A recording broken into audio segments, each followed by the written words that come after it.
Oke, perkenalkan nama saya Muhammad Gifari Yahya dengan NIM C24190084. Nah, di sini saya akan menjelaskan mengenai PCR atau Polymerase Chain Reaction. Nah, apa sih PCR itu? PCR itu adalah sebuah prosedur atau tahapan yang bertujuan untuk memperbanyak suatu DNA. Nah, tujuannya apa? Tujuannya adalah untuk mendapatkan salinan dari DNA tersebut untuk lebih mudah diidentifikasi dalam penelitian-penelitian selanjutnya. Nah, sebelum kita masuk ke tahapan-tahapan PCR, itu kita harus menyiapkan sampel terlebih dahulu. Nah, itu dalam sampel itu apa saja sih yang perlu dimasukkan? Nah, bahan-bahan PCR itu ada 4, yaitu ada H2O sebanyak 4,5 mikroliter, kemudian ada TAC itu sebanyak 12,5 mikroliter, dia sebagai TAC mikro, namanya TAC polimerase. Nah, kemudian ada primer sebanyak 1,5 mikroliter, lalu ada sampel itu sebanyak 5 mikroliter. Nah, sampelnya dimasukkan terakhir dan juga tidak boleh ada kontaminannya, jadi sudah diisolasi.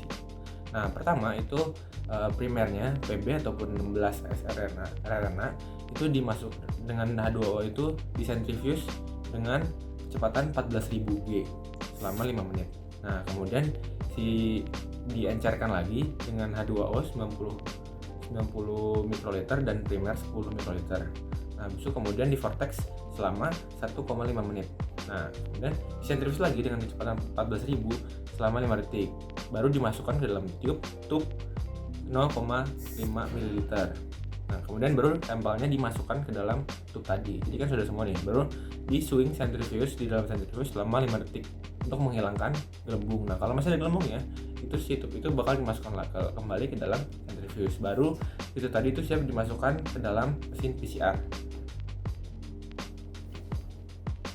Nah, apa sih tahap-tahapan dari PCR ini atau polymerase chain reaction ini? Pertama itu ada istilahnya adalah predenaturisasi. Predenaturisasi itu adalah seperti persiapan agar sampel ini siap pada proses selanjutnya, yaitu denaturisasi.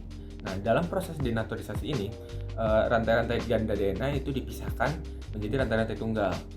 Nah, tujuannya supaya lebih mudah dalam mengamplifikasikannya. Nah, kemudian ada proses lagi namanya annealing atau penempelan. Nah, di sini primer-primer yang sudah dimasukkan tadi itu akan menempel dengan rantai-rantai tunggal DNA tadi.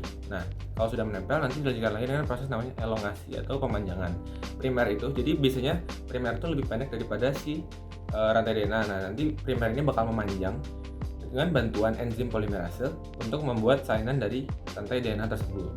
Nah, setelah itu ada proses namanya pasca elongasi. Nah, di sini istilahnya kalau tadi predenaturisasi itu seperti persiapan, di sini itu jatuhnya seperti pendinginan, walaupun suhunya tidak diturunkan. Nah, biasanya siklus ini tuh diulang selama 35 kali untuk mendapatkan salinan-salinan yang lebih banyak lagi. Nah, dalam proses ini itu ada perbedaan suhu yang digunakan dalam panasnya. Nah, ada CN01 dan ada 16S rRNA. Perbedaan utamanya itu mereka semua sebenarnya sama. Ketika di denaturisasi dan di predenaturisasi itu mereka menggunakan suhu yang sama, yaitu 94 derajat. Yang untuk denaturisasinya itu 5 menit dan juga denaturisasinya itu selama 45 detik. Nah, kecuali untuk annealingnya itu mereka berbeda.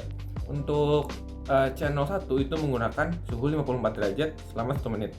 Sedangkan untuk 16S rRNA itu menggunakan suhu 46 derajat selama 45 detik. Nah, untuk elongasi juga sama, mereka menggunakan suhu 72 derajat selama 1 menit. Lalu pasca elongasinya juga sama, 72 derajat lagi selama 5 menit.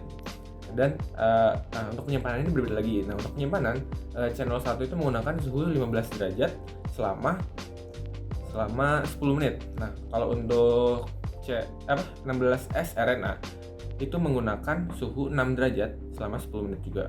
Nah, segitu saja pemaparan saya mengenai PCR atau polymerase chain reaction ini. Terima kasih perhatiannya. Wassalamualaikum warahmatullahi wabarakatuh.